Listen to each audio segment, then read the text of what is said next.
North Korean leader Kim Jong-un warned he's ready to use his nuclear weapons in potential military conflicts with the United States and South Korea. State media said Thursday as he unleashed fiery rhetoric against rivals he says are pushing the Korean peninsula to the brink of war. Kim's speech to war veterans on the 69th anniversary of the end of the 1950 to 1953 Korean War was apparently meant to boost internal unity in the impoverished country amid pandemic related economic difficulties. While Kim has increasingly threatened his rivals with nuclear weapons, it's unlikely that he would use them first against the superior militaries of the US and its allies, observers say. Our armed forces are completely prepared to respond to any crisis, and our country's nuclear war deterrent is also ready to mobilize its absolute power dutifully, exactly, and swiftly in accordance with its mission, Kim said in Wednesday's speech, according to the official Korean Central News Agency. He accused the United States of demonizing North Korea to justify its hostile policies. Kim said regular U.S. South Korea military drills that he claimed target the North highlight U.S. double standards and gangster like aspects because if it brands North Korea's routine military activities and apparent reference to its missile tests as provocations or threats. Kim also alleged the new South Korean government of President Yoon Suk Yeol is led by confrontation maniacs and gangsters who have gone further than previous South Korean conservative governments. Since taking office in May, the Yoon government has moved to strengthen Seoul's military alliance with the United States and bolster its own capacity to neutralize North Korean nuclear threats, including the preemptive strike capability.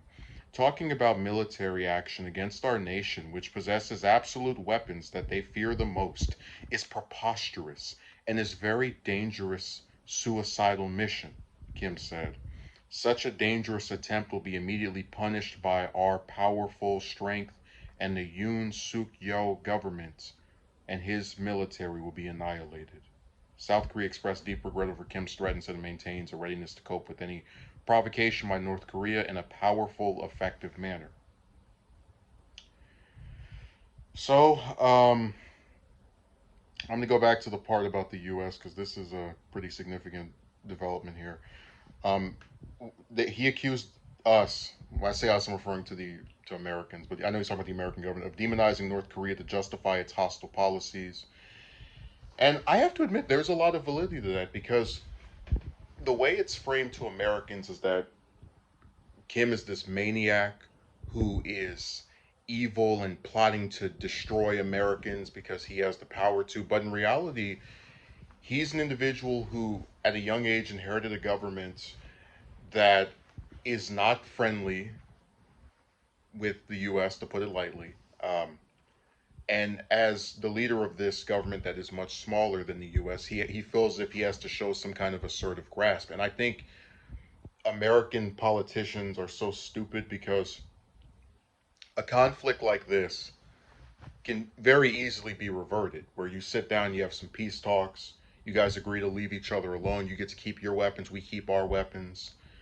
Um, something similar to the Iran nuclear deal, where you have some kind of inspections that go on, but for the most part, you just have some type of semblance of peace, some sworn armistice. We will not bother you, you will not bother us.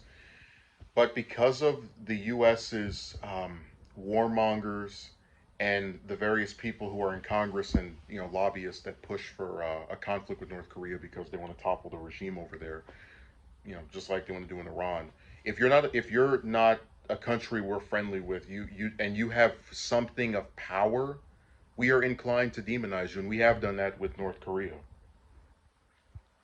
And I'm not trying to say I'm some big Kim supporter because I don't like dictatorships, but I'll put it this way: I think North Koreans have a lot more reasons to be afraid of Americans than Americans have to be afraid of North Koreans, or specifically the North Korean government. Um, because this is about a guy who is running a country that is significantly smaller than ours and our allies, and is trying to make sure that he gets to keep his independence.